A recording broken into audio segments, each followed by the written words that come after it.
अस्सलामुअलैकुम फ्रेंड्स, मैं शहमा अपने चैनल कुकिंग विद शहमा खान में आपका बहुत बहुत वेलकम करती हूँ। आज मैं आपके लिए लेकर आई हूँ बिरयानी की एक बहुत ही अच्छी सी रेसिपी, जो कि हम आज बनाएंगे कानपुर की फेमस चमनगंज की बिरयानी। जो कि आप खाएंगे ना तो आप कहीं की भी बिरयानी खा लीजिए, आपको चमनगंज वाला स्वाद, कानपुर की जैसी बिरयानी कहीं नहीं मिलने वाली। तो चलिए इसको बनाते हैं बहुत ही कम इंग्रेडिएंट के साथ और बहुत ही टेस्टी बनकर तैयार होती है।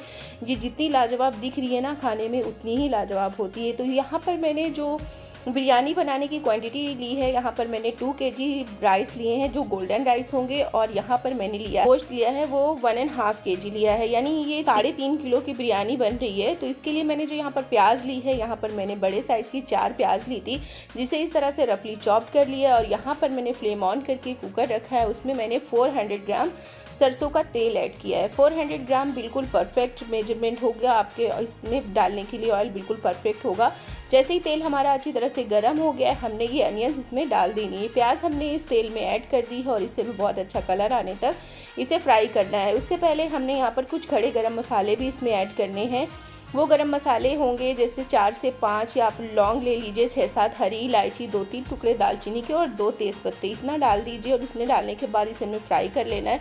जब तक प्याज हमारी इधर फ्राई हो रही है, हमने इधर बहुत खुशबूदार से एक बिरयानी मसाला तैयार कर लेना है। वो बिरयानी मसाले के लिए क्या चाहिए होगा देख लेते हैं। यहाँ पर हमने लिया है 1 चम्मच जितना सौंफ और 2 से 3 इंच हमने ली हैं दालचीनी के टुकड़े, 10 से 12 लौंग और 15 हरी इलायची, 3 बड़ी इलायची, 1 चम्मच ज़ीरा और आधी चम्मच काली मिर्च और 2 से 3 हमने जावित्री के फूल लिए हैं और 2-3 तेज़ पत्ते लिए हैं। यहाँ पर हमने लिया है आधा कच्चा नारियल, इसे भी छोटे छोटे पीसेस हमने कट कर लेना है। और अब हमने क्या करना है, इस तरह से हमने कट कर लिया है। अब हमने इसको हमने सूखा ही पीस लेना है, इसमें कोई पानी नहीं डालना। और इन मसालों को जार में ऐड करेंगे और इसका बहुत अच्छा सा हमने पाउडर बना लेना है।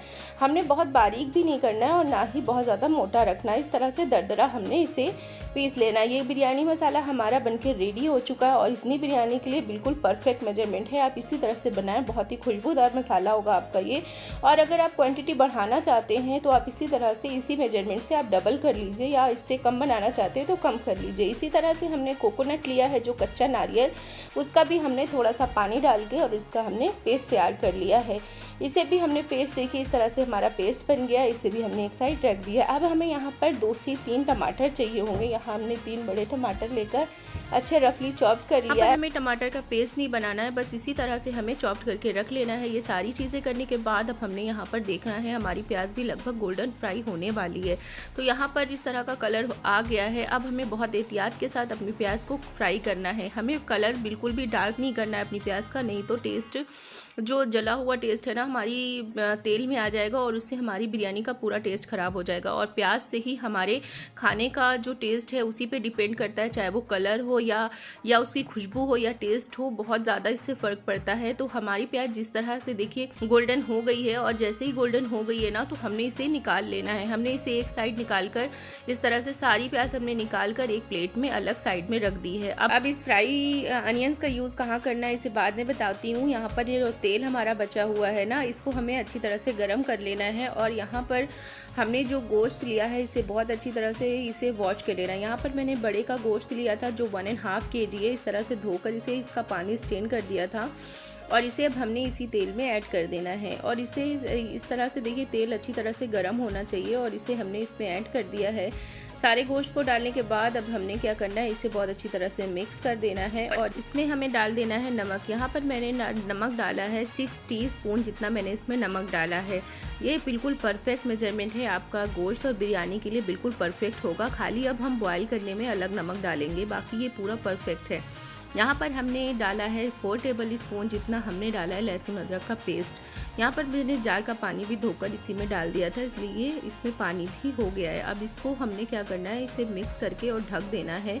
और इसे हमें जब तक भूनना है जब तक कि इसका सारा पानी ड्राई नहीं हो जाता है। इसे हमें जब तक इसे फ्राई कर लेना है। देखिए इस तरह से पानी यहाँ ड्राई हो गया है और इसे हमें इसी तेल में अच्छी तरह से फ्राई कर लेना है। उसके बाद हमने डालना है इसमें जो हमने और मसाले थे, उस तरह से हमने इसमें सारे मसाले भी ऐड कर देने हैं। यहाँ पर मैंने सबसे पहले जो बिरयानी मसाला पीस कर रखा था, ये पाउडर बनाकर उसको हमने इसमें डाल दिया है। ये डालने के बाद इसमें हमें डाल देने जो टमाटर हमने चॉप्ड करके रखे थे वो इसमें ऐड कर देंगे। यहाँ पर 3 टेबल स्पून जितनी मैंने दही डाली थी, इसे भी इसमें डालकर मिक्स कर देंगे। और जो नारियल पीस कर रखा था वो भी था, वो भी इसमें डाल देंगे। कच्चा नारियल था जो हमने पीसा था, उसको डालकर इस सारी चीज़ों को बहुत अच्छी तरह से हमें मिक्स कर देना है। इस तरह से मिक्स कर देना है कि सारे गोश्त में सारे मसाले बहुत अच्छी तरह से मिक्स हो जाएं। जब ये सारे मसाले बहुत अच्छी तरह से मिक्स हो जाएंगे ना, तो अब हमने क्या करना है, इसमें इसका लिड लगा देनी है और इसमें हमने तेज़ आंच में बन जाएगी ना। विसल बनने के बाद हमने इसकी गैस का फ्लेम जो है बिल्कुल स्लो कर देना है और इसे पकने देना है जब तक हमारा गोश्त यहाँ 20 से 25 मिनट तक धीमी आंच पर गल रहा है। जब तक हमें अपनी दूसरी चावल की प्रिपरेशन कर लेनी है, जिससे हमें चावल बॉईल करना है। तो उसके लिए मैंने यहाँ पर एक बड़े भगोने में पानी बॉईल करने के लिए रखा है, जिसमें 1 चम्मच ज़ीरा, 2-3 लौंग और 2-3 इलायची और तेज़ पत्ते डाल दिए हैं। और इसमें मैंने 7 से 8 हरी मिर्च टुकड़ों में करके डाल दिए। यहाँ पर 3 से 4 टेबल स्पून जितना मैंने नमक डाला है और इन सारी चीज़ों को डाल दिया है। डालने के बाद अब हमने इसका ढक्कन लगा देना है। ढक्कन बंद करने के बाद इसे हमें बहुत अच्छी तरह से खौलने देना है। यहाँ पर देखिए मैंने चावल लिए थे 2 किलो, ये गोल्डन राइस है यानी बिरयानी वाले चावल। इसे 3 घंटे तक मैंने अच्छी तरह से भिगा दिए थे और इसे भीगते हुए 3 घंटे हो गए थे। अब यहाँ देखिए हमारे जो सारे मसालों का जो अर्क है चावल में अच्छी तरह से आ गया है।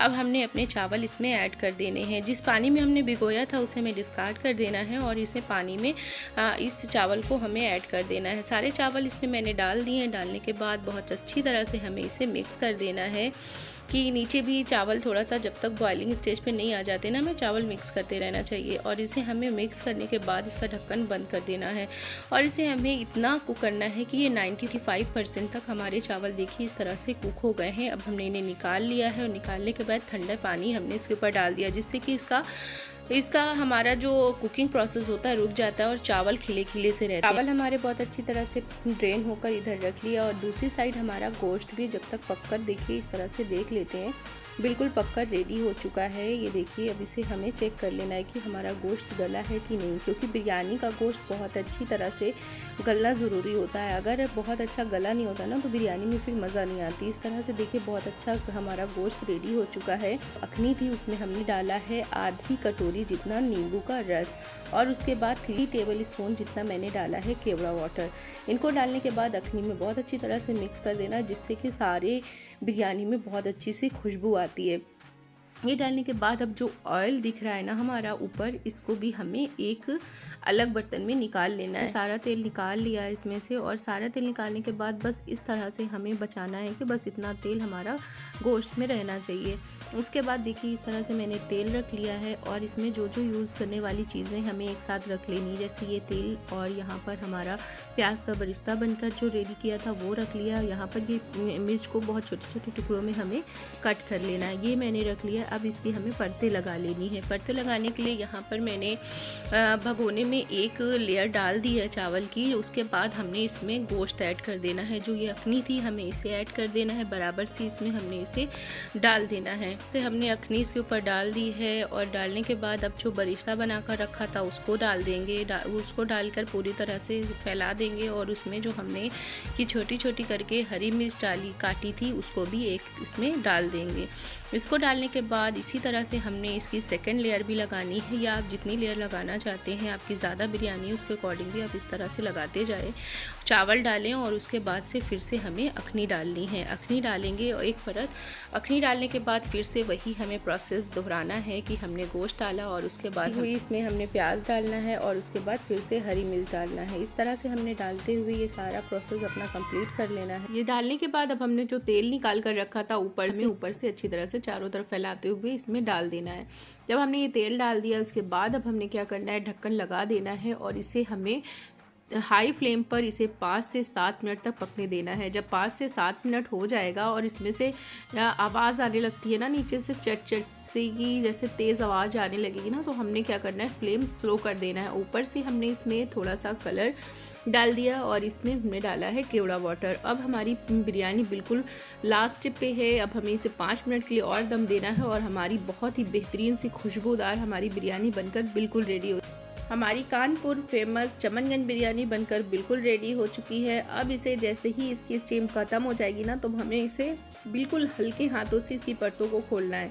बिल्कुल हल्के हाथों से देखिए कि खोलेंगे और ये बिल्कुल बहुत ज़्यादा मसालेदार नहीं होती है और बहुत ही और इतनी अच्छी इसमें टेस्ट है ना कि आपको मसाले भी समझ आएंगे खुशबू भी लगेगी और बहुत ही डिफरेंट सी बिरयानी है। देखिए कितने खिले खिले से चावल भी हैं और गोश्त भी, एकदम सारी चीज़ें बहुत परफेक्ट बनकर तैयार हुई। अगर आप भी बिरयानी खाने और खिलाने के शौकीन हैं तो एक बार कानपुर की बिरयानी तो ट्राई करना बिल्कुल बनता है। तो एक बार मेरी रेसिपी से ज़रूर ट्राई करिए, और आपको अगर इतना एग्जैक्ट इसी तरह का कानपुर वाला टेस्ट चाहिए तो मेरी रेसिपी को पूरी इसी तरह फॉलो करें। और आपकी बिरयानी कैसी बनी है फीडबैक ज़रूर दें। अगर आपको मेरी रेसिपी अभी तक अच्छी लग रही है तो प्लीज़ मेरी रेसिपी को लाइक करें और मेरे चैनल को सब्सक्राइब करके नोटिफिकेशन की बेल ज़रूर दबा दें, जिससे आने वाली बहुत ही टेस्टी सी रेसिपी और बहुत ही ईजी वे में आपके साथ में शेयर कर पाऊँ। और मेरे साथ इसी तरह बने रहिए मेरे चैनल पे। Thank you for watching. फिर मिलूंगी एक बहुत ही ईजी टेस्टी रेसिपी के साथ। अल्लाह हाफिज़। दुआओं में याद रखिए।